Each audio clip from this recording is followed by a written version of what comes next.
This past week, he was interviewed by Naomi Campbell on her, I think it's her YouTube show, and he made some statements. Now, I'm not going to spend a whole lot of time on this because it's pretty idiotic, especially after African Americans went out in the primaries and voted for who they wanted to vote for, and then Diddy's going to jump in talking about he may hold the black vote hostage. Really? Okay. You better hope we don't hold you hostage. You know, not literally, but figuratively. Not literally, but figuratively. Okay? Dr. Christina Greer wrote a very, very good piece for thegrill.com. Maybe Diddy can afford not to vote for Biden. Black voters cannot. Maybe Diddy can afford not to vote for Biden. Black voters cannot, because Diddy's almost a billionaire.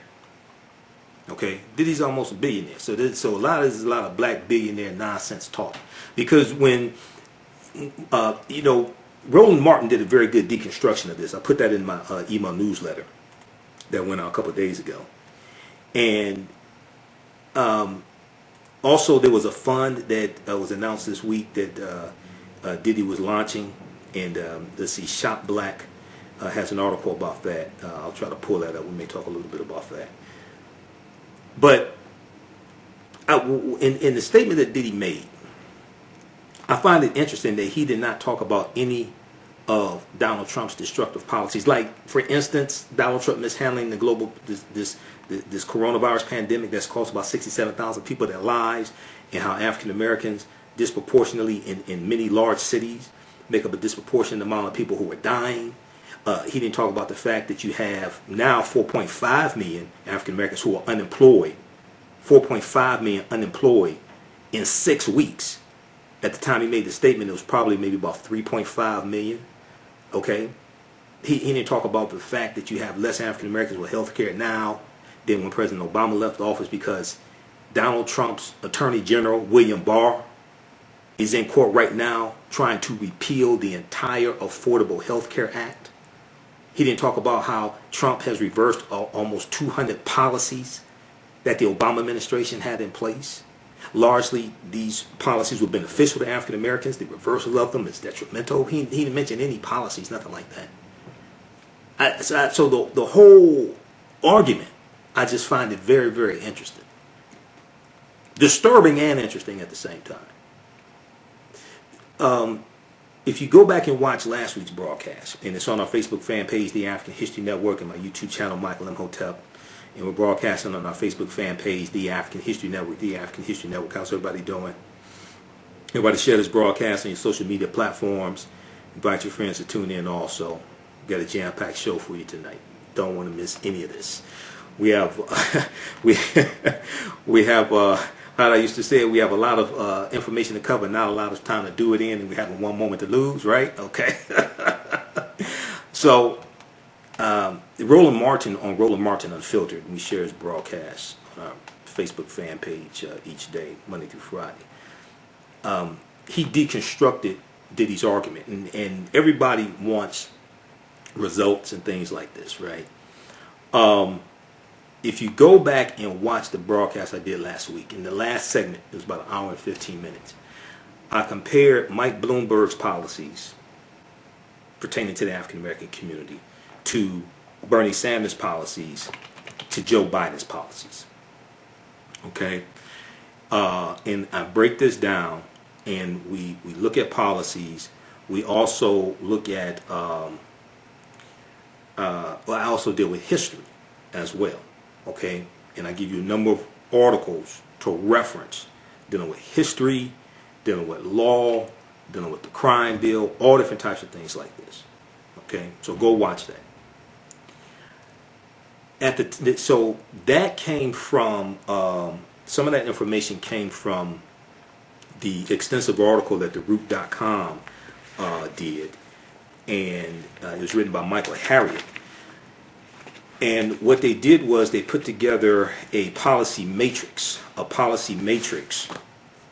they got policy experts together. They put together a team of policy experts, legal scholars, and political pundits, all of whom were African American, to help devise a policy matrix. And I said, that's the first time I've ever seen anything like that done, right?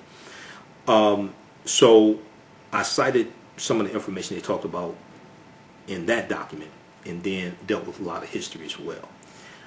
At the time that this document came out, February 28th, 2020, Joe Biden did not have an African American platform or policies specifically targeting the African American community.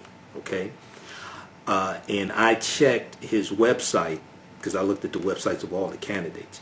I checked his website in early March, and it was not there. I checked again this past week after I did last Sunday's show, and it's been updated. There's an African American platform. There's also a Hispanic platform as well. Okay, so check that out. None of these are endorsements, but I'm dealing with information. Okay, so check that out at joebiden.com. All right, and we talked about this last week. We looked at the different policies and broke them down and how they would impact the African American community. Okay, so go back and watch last week's show. There was a good article from Dr. Christina M. Greer from thegrio.com. Maybe Diddy can afford not to vote for Biden. Black voters can't. This is from May 1st, 2020. Okay? And she said, now, Dr. Christina Greer, first of all, she's a very intelligent African-American woman. She's an associate professor at Fordham University. You see her a lot on MSNBC as a commentator on MSNBC. She's somebody who actually studies politics. Okay, just to make a distinction between her and Diddy. Okay, she's somebody who actually studies politics and understands politics. She's an associate professor at Fordham University. She's a political editor at the Griot. She's the author of Black Ethnics, Race, Immigration, and the Pursuit of the American Dream. And she's the co-host of the podcast FAQ NYC. You see her a lot on MSNBC. Okay. And she said, I'm still reeling. Where is this? Hold on, let me scroll back up. Just a second here. She said, I'm still reeling over the recent comments made by Sean Diddy Combs. Quote, the black vote is not going to be for free, end quote, Diddy said on Naomi Campbell's web series, No Filter with Naomi. Quote, we want to know very clearly, just like Trump made it clear that he wanted to build a wall. There's only been maybe about a mile or two of that wall built that's like new. Okay? Just so we understand. Biden needs to make it clear that he's going to change the lives and quality of life for black and brown people. He added, or else he can't get the vote. I will hold the vote hostage if I have to, end quote. Really? I can tell Diddy has not read any of Biden's policies. One, this is irresponsible. I can tell Diddy has not read any of Biden's policies, because if he understood how Trump has reversed about 200 policies from the Obama administration, including weakening the Affordable Health Care Act, including reversing initiatives when it comes to criminal justice reform, like, let's say, for instance, dealing with privatized prisons, because the Obama administration, August of 2016, stated that they were not going to renew federal contracts for privatized prisons, and Trump has reversed this.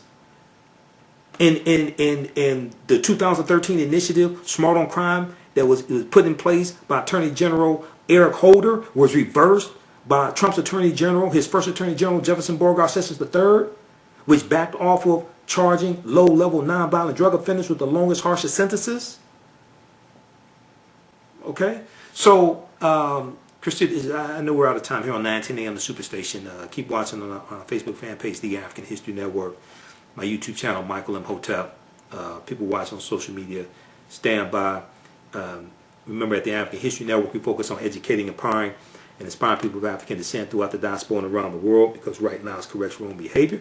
Also, you can donate to the African History Network through Cash App, $ the AHN Show, $ the AHN Show through Cash App, or PayPal, paypal.me / the AHN Show. Right now it's correct wrong behavior. It's not over till we win. Wakanda forever. We'll talk to you next week. Peace. Okay, so we're still here on my social media platforms. You only do 2 hours on 910 AM, the Superstation, WFDF. And also remember, all these broadcasts, we have them in audio podcast format also. Okay? They're an audio podcast format. Also visit AfricanHistoryNetwork.com, AfricanHistoryNetwork.com, and right on the homepage, click on Listen to Podcasts. And wherever you get your audio podcast from, search for the African History Network Show. We're on iTunes, CastBox, Acast, FM Player, TuneIn. We're on a number of different social media platforms. Okay, so she said that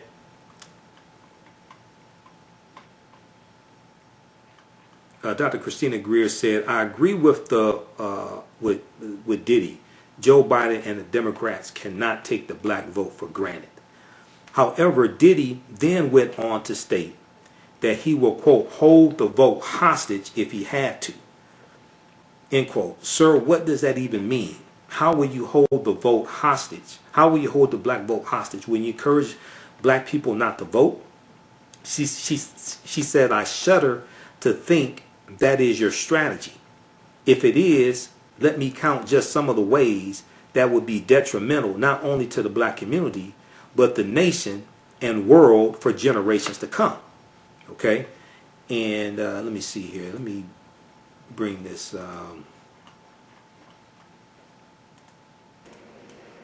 All right. So let's go back to this article. This is entitled, this is from thegrio.com. Maybe Diddy can afford not to vote for Biden. Black voters can't.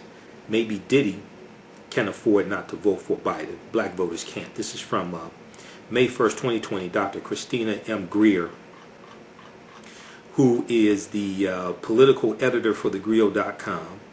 She is an associate professor at Fordham University, PhD, and political editor at thegrio.com as well. And you see her a lot on MSNBC. Okay, so also go back and watch the broadcast that I did last Sunday.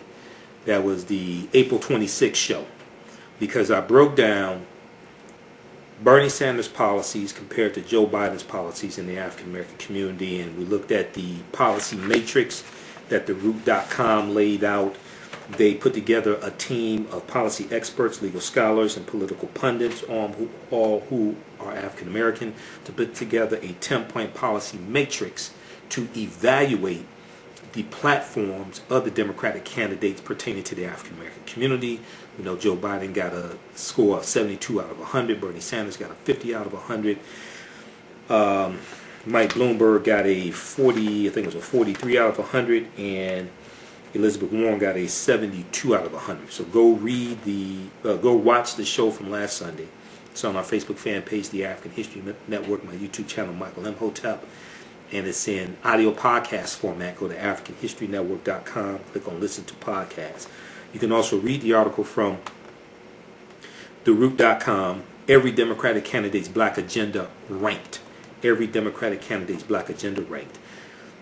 That came out February 28, 2020. Since then, I think sometime in April, as I stated was going to happen when I originally did the broadcast March 10th and talked about this ranking.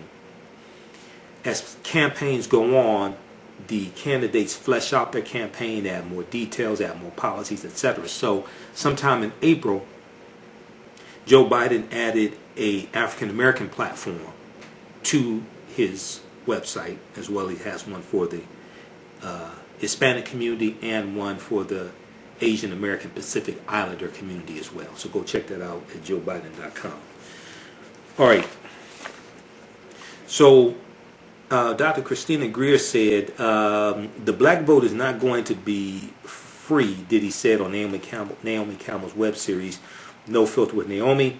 We want to know Diddy said we want to know very clearly, just like Trump made it clear that he wanted to build a wall, Biden needs to make it clear that he's going to change the lives and quality of life of black people, brown people. He added, or else he can't get the vote. I will hold the vote hostage if I have to. Now, I don't know how he's going to hold the vote hostage.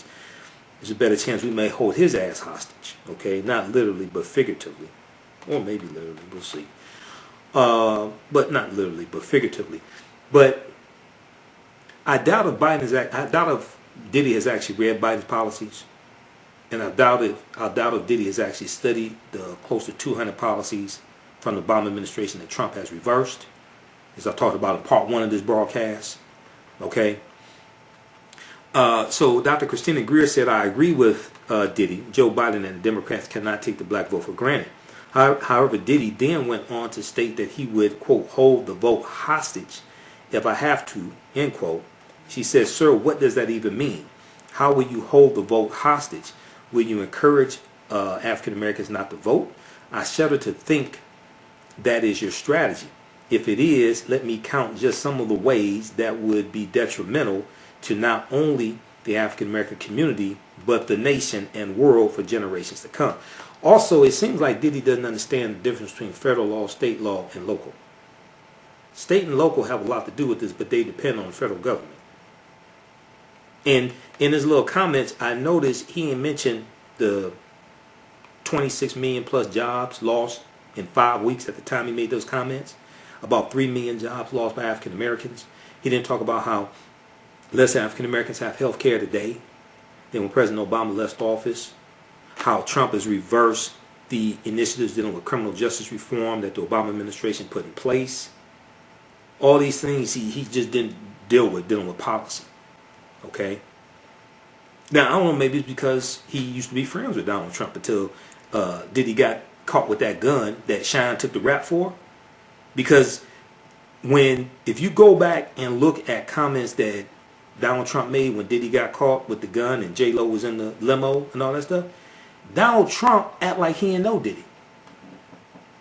Before then, Trump was talking like he and Diddy were friends. Because there are pictures of them together.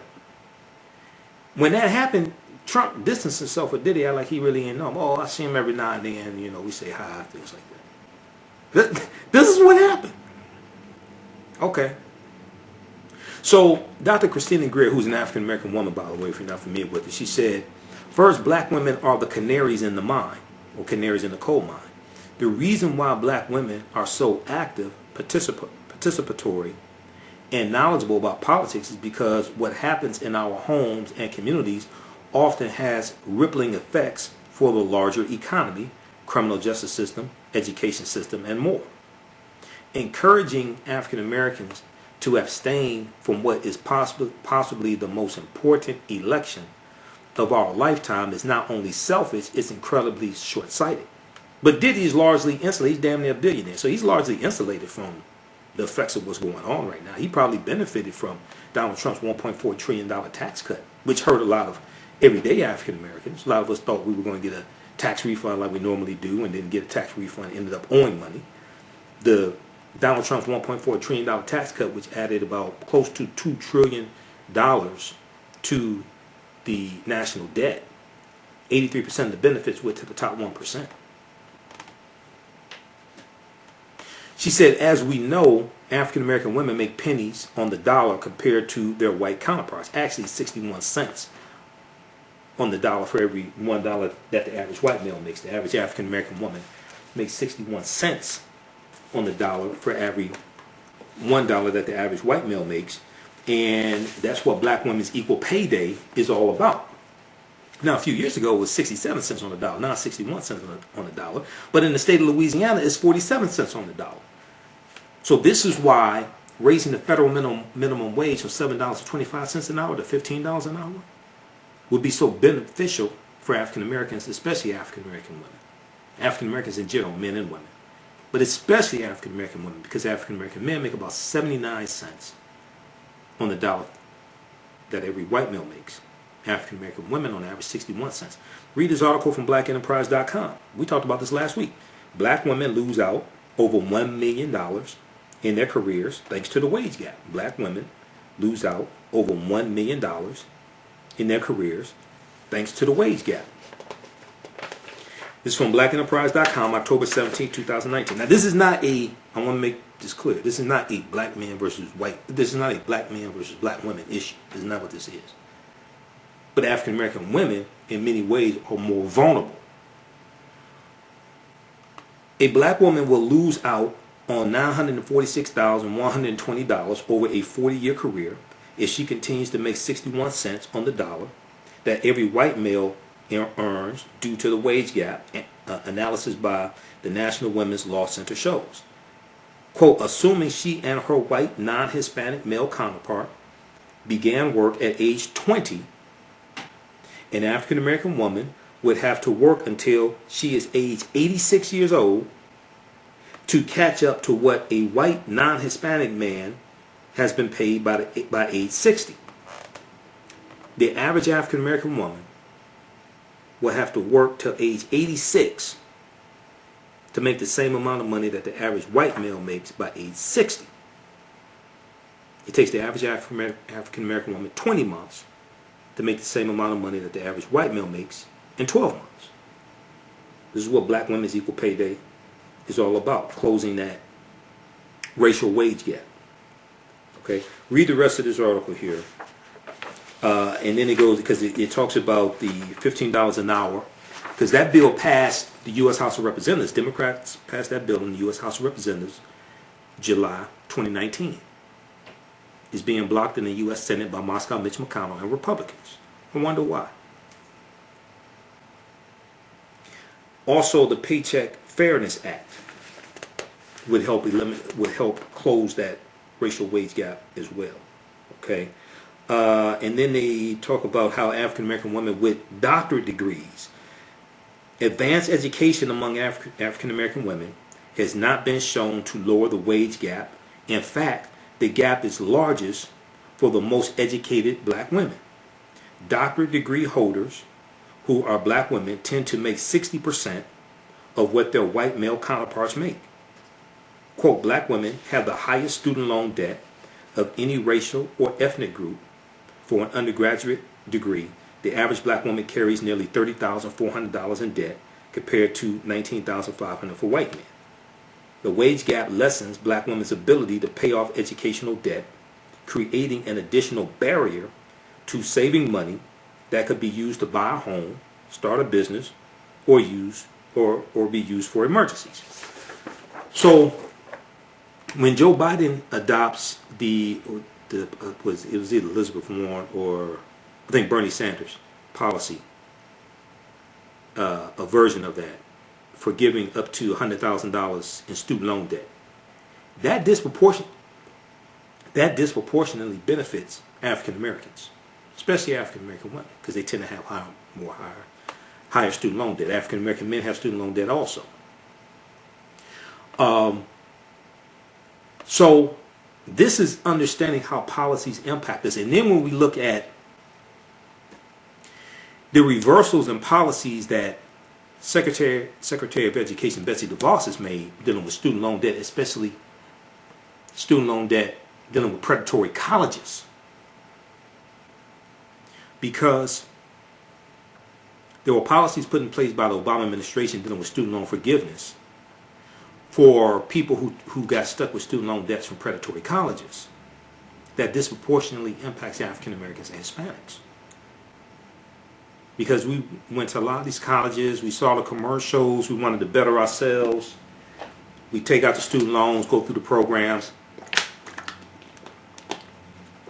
we don't get placed in a job that has anything to do with our degree, we're stuck with the student loan debt. So Betsy DeVos really stalled on following these policies put in place by the Obama administration that was with student loan forgiveness. And also we know the Obama administration shut down a lot of these predatory colleges like ITT Tech and Corinthian College, which disproportionately targeted African Americans and Hispanics. This is, you see, a lot of people don't understand really what these different departments do. Department of Agriculture, Department of Education, Department of Justice, Environmental Protection Agency. All these entities impact every aspect of our lives. Okay, so read that from blackenterprise.com. Black women lose out over $1 million in their career thanks to the wage gap. That impacts African American men also. Because we in general marry African American women. There are mothers, there are sisters, there are wives, there are girlfriends. That impacts us. But also, the wage gap impacts African American men as well. We make about 79%, maybe 80%, but I think it's about 79%. 79 cents on every dollar that the average white male makes. Okay, so let's continue here. Let's go back to the article from thegrio.com. How's everybody doing? on Facebook and YouTube also. All right, we're back on YouTube as well. Got Ronald. Yeah, this is part 2 of the show, Ronald. All right. Zoom froze up on me for some reason, so then I had to do part 2, do a second broadcast. Okay, so Dr. Christina Greer said encouraging black people to abstain from what is possibly the most important election of our lifetime is not only selfish, it's incredibly short-sighted. This will be the most important election of most of our lifetimes up until now. She said, as we know, black women make pennies on the dollar compared to their white counterparts, while this president and his Republican sycophants are eroding the economic security of millions of people by breaking up unions, failing to pay people of color an equal living wage, defunding educational systems, bankrupting families in unequal hospital systems, because funding for hospitals has a lot to do with legislation, has a lot to do with government. And destroying the social safety net, we cannot make a false equivalent argument about the two parties. How do you plan to hold the vote hostage when the Republican Party is already doing everything in its power to prevent black people from voting in free and fair elections? Just look at the 2018 Georgia gubernatorial race, where rampant voter disenfranchisement was so widespread, even Republicans could not believe what they were seeing. That's the election that Governor Brian Kemp, Secretary of State Brian Kemp, stole from Stacey Abrams. That genius Brian Kemp, who just a few weeks ago said he just found out that you could be asymptomatic and infect somebody with coronavirus. And the headquarters of the Center for Disease Control is down the street from his office. And he said he just found out. He said it was a game changer. He said, I just found out in the last 24 hours. I didn't know that. So the same thing happened in Florida, where ballots were found in school closets days after the election. And lest we forget, just a few weeks ago when Wisconsin closed roughly 175 polling stations and reduced the voters in the Milwaukee area to exercise their right to vote in just 5 polling stations. We have enough hostages in our electoral system. Of course, the Democratic Party needs to be more responsive to the specific and diverse needs of African Americans. However, if you do not participate, you lose leverage during decision-making time. Yeah, and see, what I find interesting when people say stupid stuff like this, stupid ass nonsense like this, that Diddy's saying, right? They don't talk about the damage that Trump has done in the past 3 years with his policies to the African Americans. In part 1 of the broadcast, I talked about like his 35-day partial government shutdown. People really have not. I did a broadcast dealing with how that was detrimental to African Americans, African American farmers, people being laid off from work, federal employees being laid off from work, or you not getting paid and still have to go to work. That means you got to pay for gas, you have to pay for child care. There's some people still haven't recovered from that. And this right here that's taking place with coronavirus and how it's shutting down African American owned businesses, many of our businesses are not going to survive this. See, if you watch MSNBC, Stephanie Rule is the senior business correspondent. She's talking about how we have not seen the real fallout from this, because on the back end of this are going to be massive bankruptcies. And very few people are talking about the massive bankruptcies that are going to happen. The evictions, the foreclosures, and the bankruptcies that are going to take place on the back end. And they're going to be disproportionately African Americans who are going to have to file for bankruptcy, who are going to be evicted and face foreclosure.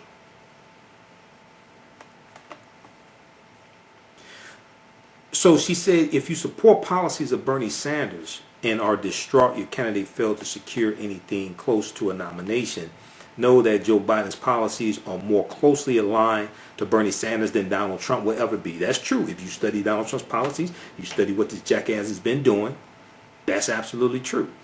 No matter what the president says in a soundbite, it takes a particularly privileged position to abstain from the voting process. Maybe one can afford to do so in Diddy's economic bracket, but most people cannot. Far too many African Americans cannot afford a missed paycheck, let alone a missed election. The president is relying on sowing just enough seeds of dissension to either convince African American, especially male voters, to cast a vote for him or convince African American voters to sit out of this election. This is what I said last week and the week before and the week before that. When Donald Trump asked African Americans in 2016, what the hell do you have to lose? The correct answer was everything. When he asked black people, what the hell do you have to lose? The correct answer was everything. Your health insurance, your job, your house, your life. The correct answer was everything. She said, here's what another 4 years of a Trump administration looks like. We haven't even talked about 250 federal judges confirmed from Donald Trump. Many of them anti-civil rights. Many of them anti-affirmative action. Donald Trump has nominated 1/4 of the federal judges. These are lifetime appointments. Because since white people have a negative birth rate in 26 states out of 50, that's not me. That's the U.S. Census Bureau, June 2018, the memo the U.S. Census Bureau put out. And it talked about how 2 years prior to that, it was 17 states out of 50. Now it's 26 states out of 50. New York Times has an article dealing with this as well. Dealing with, let me see, let's pull this up here. Let's see. New York Times has one, and it's citing the Census Bureau. Fewer births than deaths. Fewer births than deaths among whites in majority of U.S. states.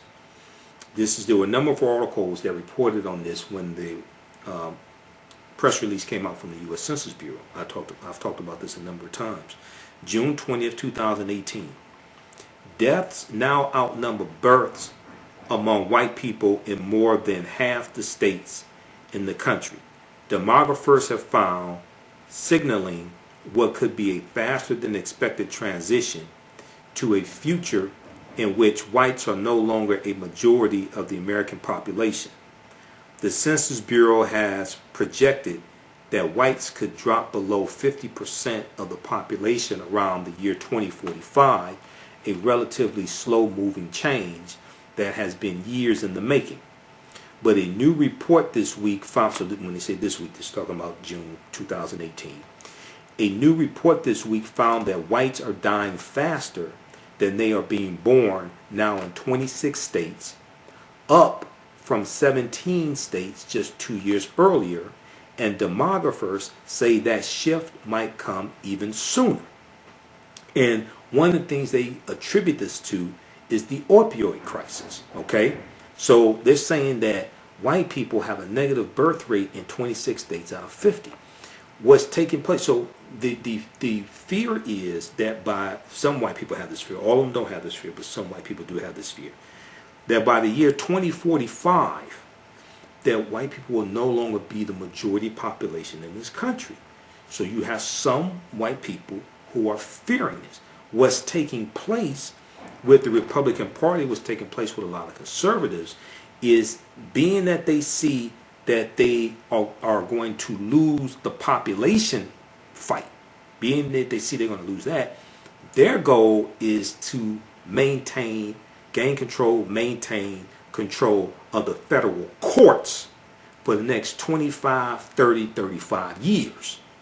So what happened was, when in the last 2 years of the Obama administration, when Democrats lost the U.S. Senate in 2014, what that did was they couldn't get President Obama's federal judge nominations confirmed.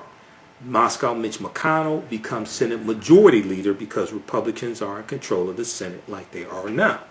So the last 2 years of the Obama administration, Mitch McConnell and Republicans blocked President Obama's nominations to the federal bench. About 2 months ago, Mitch McConnell was on Fox News, interviewed by Sean Hannity, bragging about blocking President Obama's nominations to the federal bench. There were 103 federal bench nominations that were vacant when Trump became president.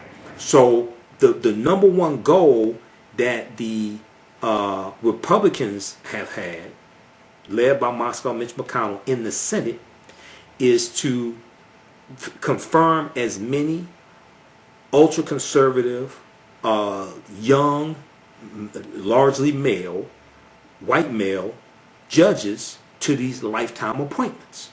This is because they want to gain control of the courts. Then also as many U.S. Supreme Court nominations as they can as well. Read this entire article. This is they're playing the long game, okay? But you need the presidency, and you have to maintain control of the U.S. Senate to be able to do this. They're playing the long game. In 2016, I saw dozens of interviews with Donald Trump supporters and Republicans in general, but also Donald Trump supporters. All Republicans in 2016 were not Donald Trump supporters. Some of them voted for Donald Trump as a last resort. The reason why is they were following an agenda. Republicans said this is about the courts. They said this is about the Supreme Court nominations. This is about the federal courts. They said this is about the courts. So they saw Trump as a tool to bring about, to fulfill their agenda, to control the federal courts. Okay, so read this article here from New York Times. And let's see here.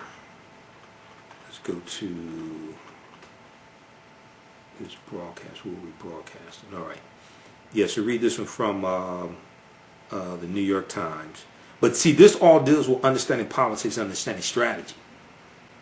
Okay, average person don't understand none of this stuff. Because I see a lot of the comments people make on social media. A lot of people are not explaining this to our people because they don't know it, because they don't study politics. I do. I'm not just a historian, I study politics as well. All right. This is grandmaster level chess. Many of our people are playing beginner's checkers and don't even understand all the rules to checkers. This is grandmaster level chess. That's what this is.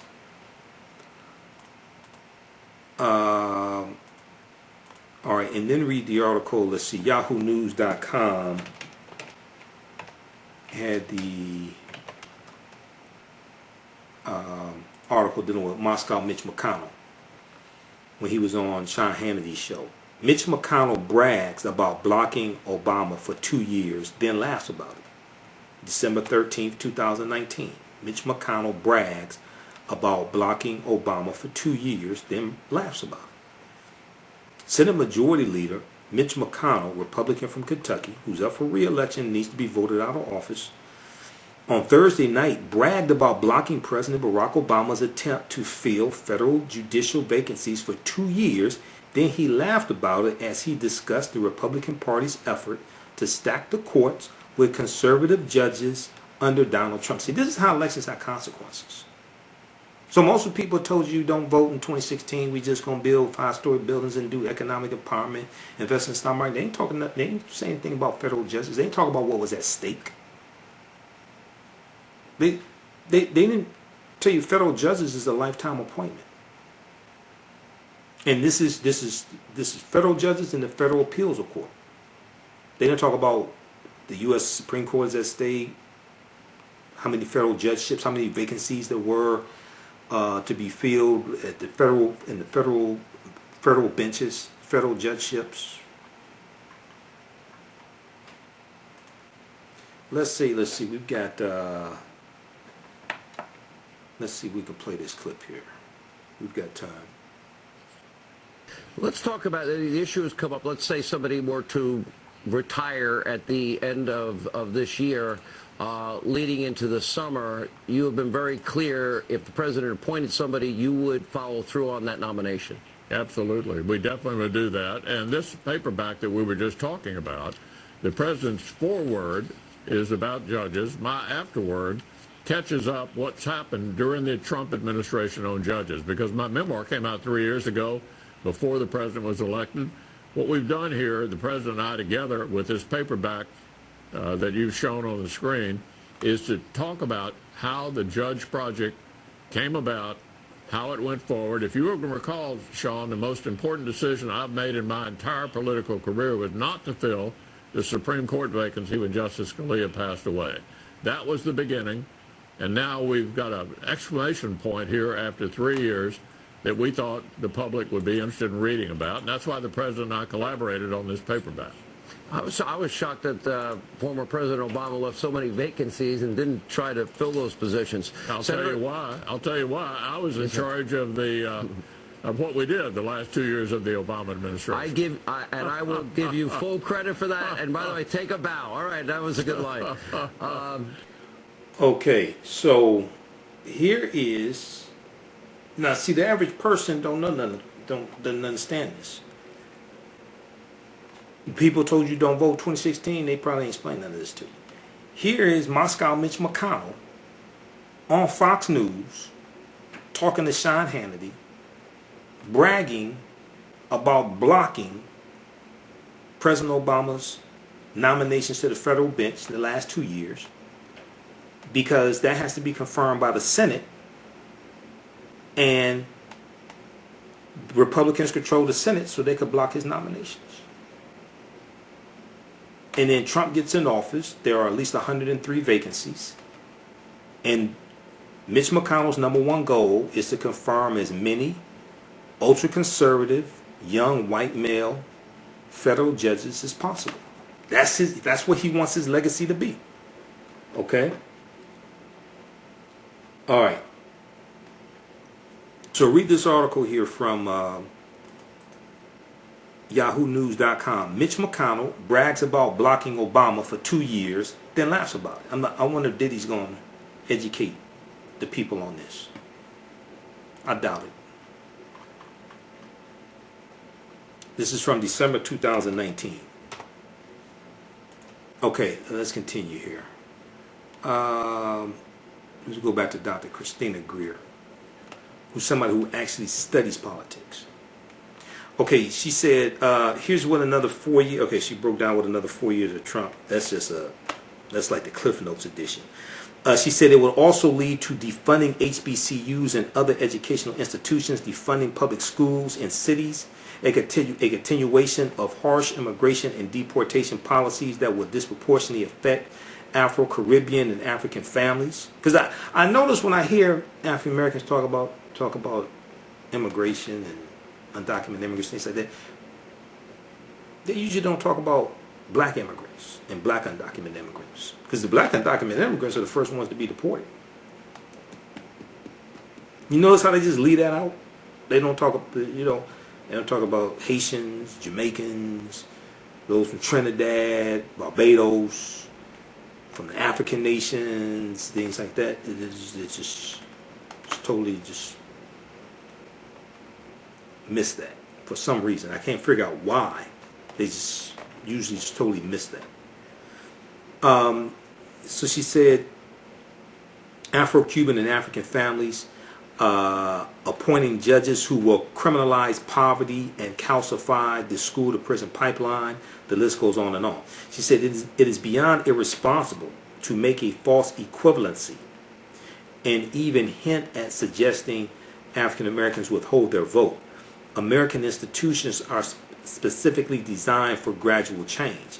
A Biden presidency won't bring rapid change overnight. That is not the intentional design of American democracy. Not only that, a lot of this has to do with state legislatures, governors, state legislatures, and at your city level, mayor, city council. A lot of people just put all the onus on the president, and that's not how this works. Now, if you don't study politics, then you just believe that. This is why in 2010, I heard a lot of black people say, "Oh, we're not going to vote in 2010 midterm elections. We're not going to vote for Congress or anything. We voted for President Obama. That was it."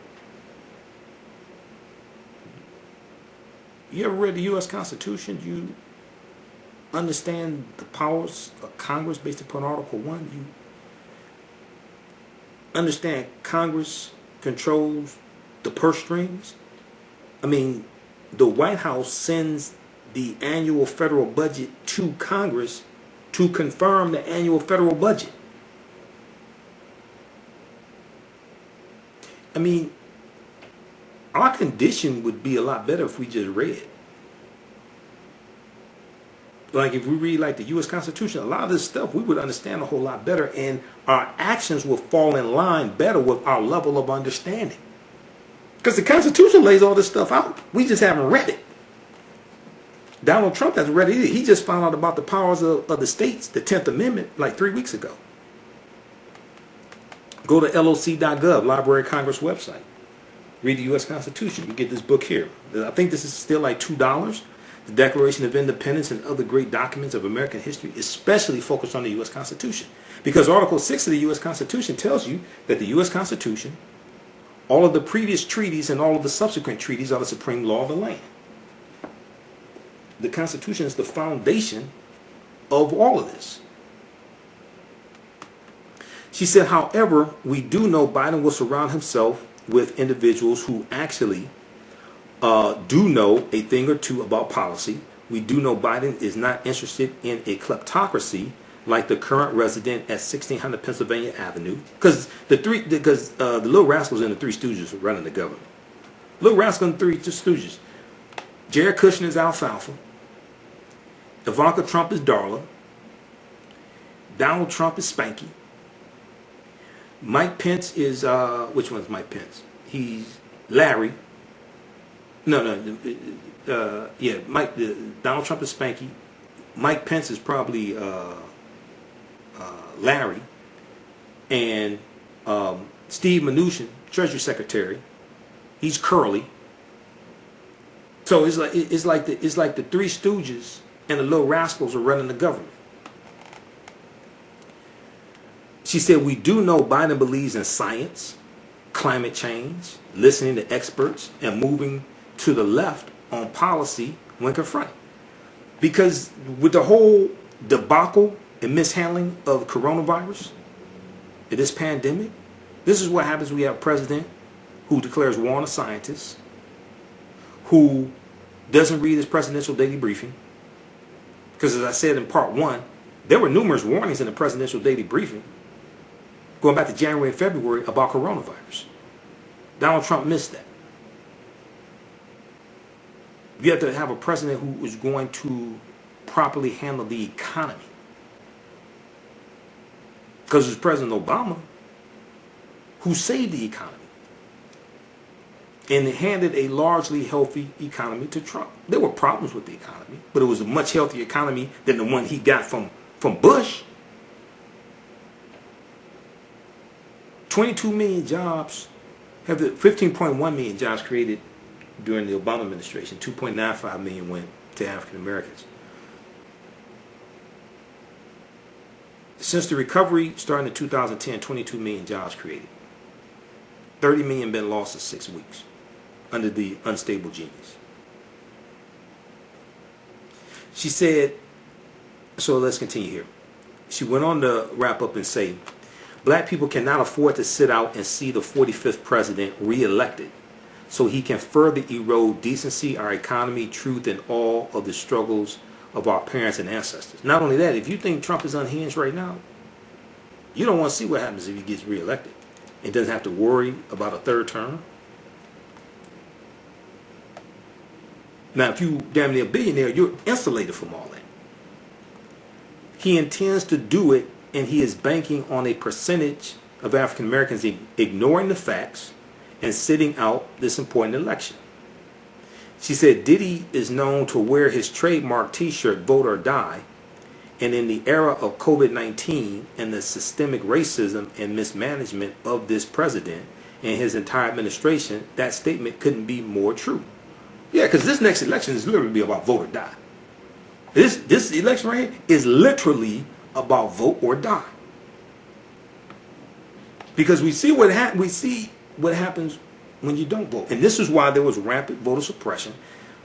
Republicans targeted African Americans with a voter suppression campaign. It was African Americans, Hispanics, college students, but especially African Americans. That's historical.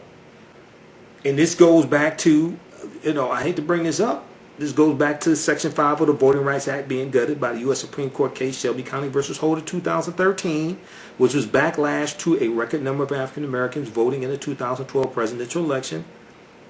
67.6% of African Americans registered to vote voted in the 2012 election. President Obama was on the ballot. This scared the hell out of Republicans.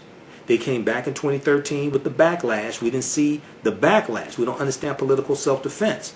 Understanding how laws and policies impact the economic conditions of African Americans. Understanding how to see trends, how to protect yourself from trends, how to protect gains that have been made. How do you protect gains that were made if you're under the misconception that no gains were made? 2013 U.S. Supreme Court case Shelby County versus Holder guts Section 5 of the Voting Rights Act of 1965 that most people don't understand. When it was gutted, it was cheered by then Senator from Alabama, Jefferson Beauregard Sessions III, who went on to become Donald Trump's first Attorney General. And the 2016 presidential election was the first election in 50 years, presidential election in 50 years, that you did not have the full weight, the full power of the 1965 Voting Rights Act. Therefore, there were 868 fewer polling places in 2016. 868 fewer polling places in 2016. How do we know? Read the article from Ari Berman from thenation.com, who wrote a series of articles for The Nation dealing with voter suppression and things like this leading up to the 2016 election. Because I reported on this real time while it was happening. And he talked about how because of the U.S. Supreme Court case Shelby County versus Holder, he wrote an article. There are 868 fewer places to vote in 2016 because the Supreme Court gutted the Voting Rights Act. This is from November 4th, 2016. Okay, this ties into what's going on today, and there's 1,700 fewer polling places. There's 1,700 fewer polling places. This tied into some of the voter suppression we saw during the 2020 primaries in Texas, when we saw a lot of long lines of people voting in Texas, and how African Americans and Hispanics were disproportionately impacted by that. Part of that ties into the 2013 U.S. Supreme Court case. Okay, so this deals with understanding history and law, court cases, things like this. All of this impacts us. Let's post this article here. This is from The Nation. All right, just a minute here. So we're going to wrap up this article here. I think there's one paragraph left. I'm going to post this here on YouTube. Okay. All right. And I've said before, if you watch my broadcast, I said before, whoever wins, I'm neither Democrat nor Republican. And I don't belong to the Democratic Party, Republican Party. But I study policy. And I study whose policies are most beneficial for African Americans. Now, most people don't study policy. They just repeat nonsense they hear in YouTube videos, in documentaries, nonsense like that. I study policies. So, when you vote for a candidate, it doesn't mean you agree with everything a candidate has said in the past, or every vote they've taken, or every policy they've supported.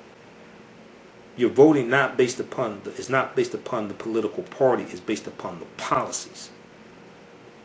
It's not about the political party, it's not about the personality, it's about the policies. That's what's most important. All right, let's go back to this article from Dr. Christina Greer. So she said African Americans cannot afford to sit out and see the 45th president reelected so he can further erode decency, our economy, truth, and all of the struggles of our parents and ancestors. He intends to do it, and he is banking on a percentage of African Americans ignoring the facts and sitting out this important election. He's also the Trump administration has also been gutting the civil rights departments at the Department of Justice, Department of Education, the Environmental Protection Agency, all across the board. There's civil rights departments all across the board. They have been reducing the amount of staff in to reduce the amount of work that these civil rights departments can do also. Diddy is known to wear his trademark vote or die, and in the era of COVID-19 and systemic racism and mismanagement of this president and his entire administration, that statement couldn't be more true. Maybe Diddy should tell his boy Trump to cut it all out and stop it. Maybe Trump will listen to him. I don't know. Just a thought. All right, so check this out here from thegrio.com. We'll post the link here for this one also.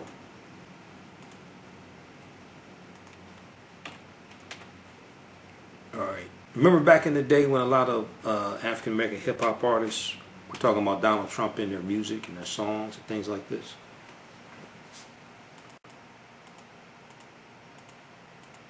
All right, then I found the article from blackenterprise.com. NAACP President Derrick Johnson demands federal government do more to help black businesses. All right. Also, once again, be sure and go back and watch the. Actually, I'm gonna post a link here.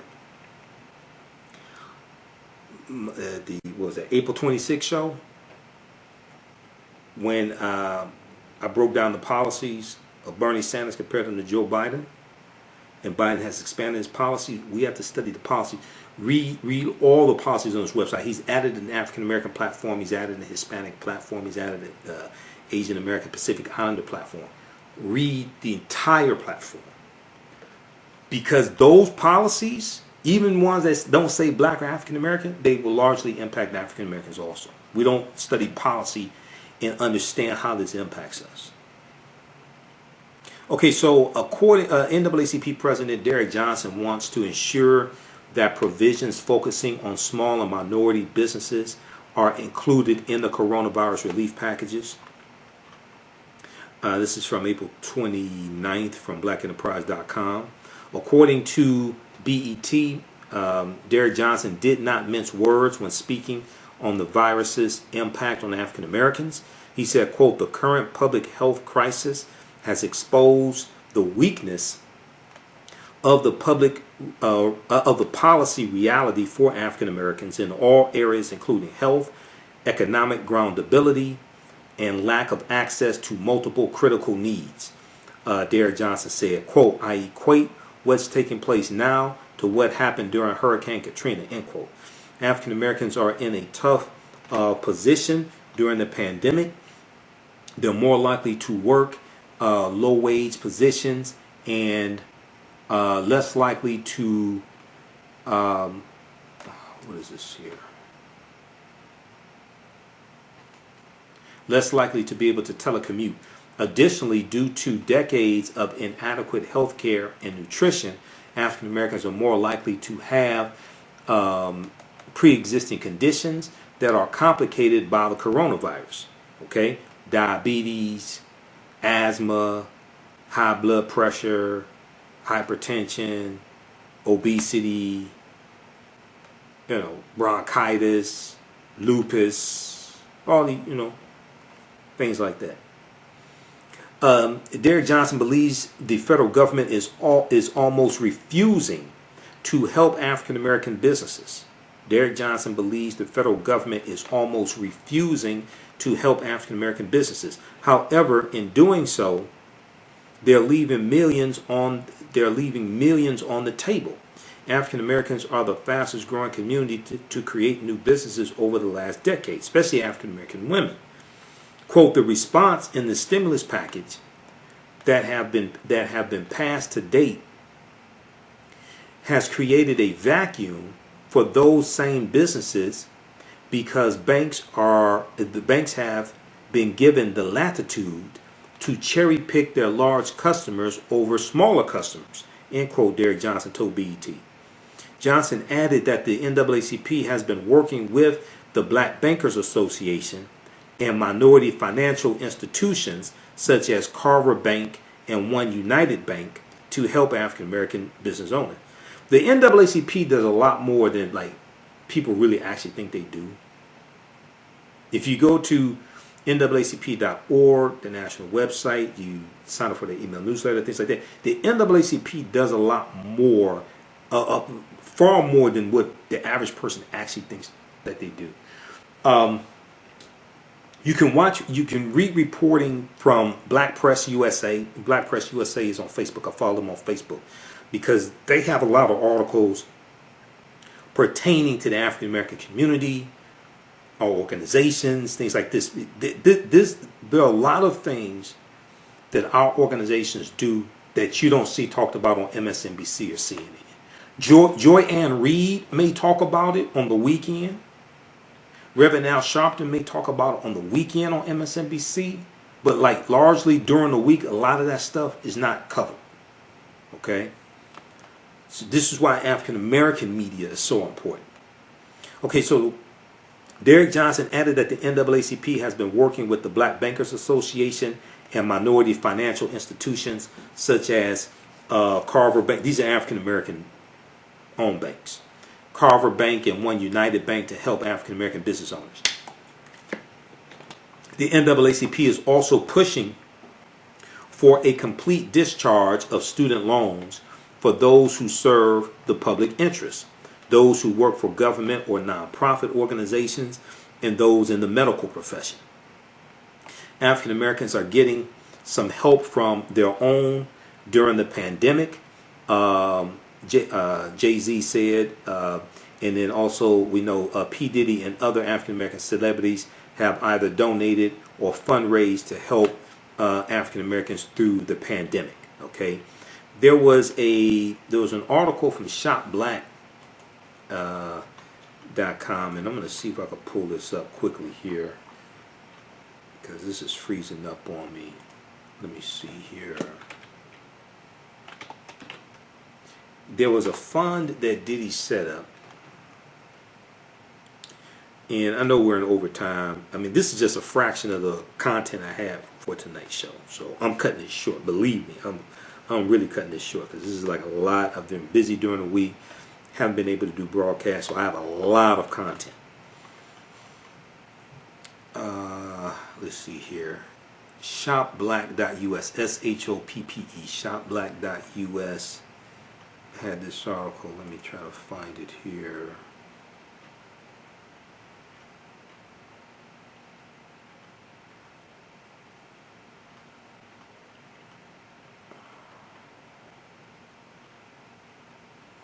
Okay, Diddy partners with black-owned banks to help black businesses access funding. I posted about this on our Facebook fan page, the African History Network. This is before those stupid-ass comments he made to Naomi Campbell came out, right? So, because I had this in the notes to talk about tonight, because this is something positive. This is from April 27th, 2020. Diddy partners with black-owned banks to help black businesses access funding. Diddy has launched OurFairShare.com, OurFairShare, OurFairShare.com, which is a platform built to help minority entrepreneurs and small businesses access much needed capital amid the economic devastation brought by COVID-19. The initial round of Paycheck Protection Program, PPP dollars, disproportionately went to those with the right connections rather than the greatest needs. Our Fair Share will help minority-owned companies learn about the Paycheck Protection Program and get connected to approved Small Business Administration SBA lenders that can process applications for these potential business saving loans. Quote, COVID-19 is devastating our communities, and without access to stimulus funding, we risk losing critical businesses that create jobs and help build opportunities and wealth in our communities, end quote, said Sean P. Diddy Combs. Quote, I created Our Fair Share to help entrepreneurs play on an even playing field and give them a chance to survive with the hope to thrive, end quote, he said. Combs further announced a partnership with the National Bankers Association, the trade group representing minority-owned financial institutions, to connect minority-owned banks and financial technology companies to the Our Fair Share platform and enable these banks to originate Paycheck Protection Program loans from applications that utilize the site.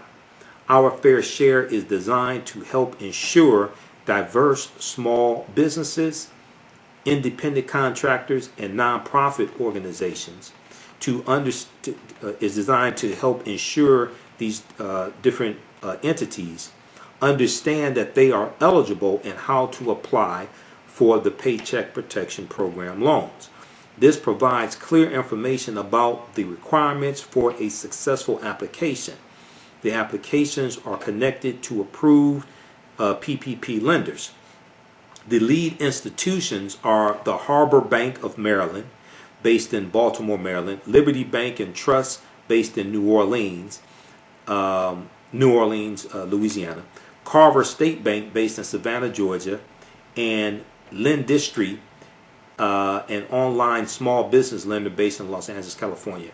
Now, I'm not sure about Lendistry, but all the other ones, those are African American owned banks. Now, Sean Combs also shared a longer term vision for Our Fair Share as a connector for entrepreneurs searching for capital and capital providers. The platform will be dedicated to getting funding into the hands of the entrepreneurs that need it and will evolve to meet the needs of the minority small business community. Kenneth Kelly is chairman of the National Bankers Association. Kenneth Kelly said, quote, it is inspiring to see a cultural icon like Sean Combs partnering with minority banks and others to ensure economic opportunity for minorities in this program. So our leaders in economics, politics, and culture must unite because the COVID-19 healthcare and economic impacts on our communities are interrelated. We can help our communities weather this storm if we work together, Kenneth Kelly, chairman of the National Bankers Association, said. Okay, so on Tuesday, this past Tuesday, Tuesday before last, the U.S. Senate passed a $484 billion bill in the new pandemic relief funds to provide additional funding to the Paycheck Protection Program, small business aid program, pay for coronavirus testing, and help hospitals that have been hit hard by sick patients. The PPP is part of the Coronavirus Aid, Relief, and Economic Security Act. That's the CARES Act. Okay, that's what CARES stands for. Coronavirus Aid, Relief, and Economic Securities Act. Which was the original $2 trillion stimulus package the U.S. Congress approved on March 27th. Okay, you can read the rest of this. And let's see. Let's go to this clip from Diddy here. Hello, this is Sean Diddy Combs, and welcome to Our Fair Share. We created this platform to give small businesses access to the capital that they need to survive. It's well known that we don't get our fair share of venture capital and small business loans in normal times. But given the devastation of COVID-19, the pain that it has inflicted on your small businesses and on entrepreneurs, you cannot afford to get your fair share. And this stimulus money is available to barbershops, hair salons, nightclubs, clothing brands, restaurants, bars, bodegas, liquor stores, and retail stores, and anyone else that is self-employed. There are billions of dollars in the stimulus money our government is making available so your businesses can make it through this difficult times. So our team has worked hard to provide a lot of helpful information to help you complete a successful application. So please learn as much as you can, but don't move slow. Move today. Early bird gets the worm. Good luck, and please leave us feedback so we can improve the way to help you. And attention to all of the big financial institutions. We need some of that money too, okay? And if you're a financial institution and you care about economic equality, and you're trying to empower some entrepreneurs of color, contact me. Love. Our fair share. Okay, so that was Diddy announcing the launch of OurFairShare.com. Okay, that also happened this past week. That happened before that other stupid ass nonsense happened. Okay, so I'm a fair person. He did something stupid. I talked about that.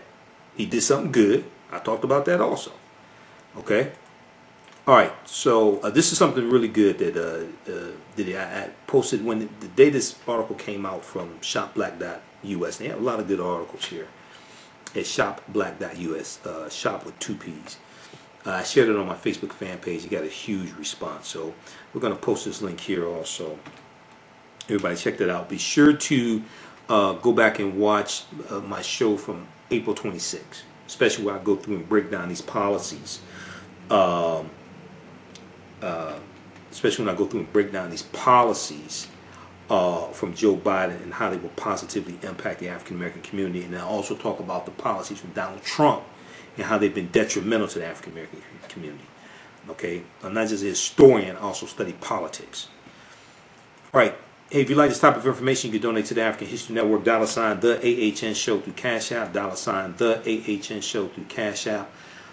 Also, paypal.me/the AHN Show, paypal.me/the AHN Show through PayPal, okay? Or at our website, AfricanHistoryNetwork.com, AfricanHistoryNetwork.com. Click on the yellow donate button right on the home page, and if you want to set up for a recurring donation, you can. If you're not in a position to donate at this point in time, I totally understand it as well. Then also, all of my DVD lectures are at our website, also AfricanHistoryNetwork.com. We have a lot of them in bundle packs also. Okay, so that was Diddy talking about Our Fair Share.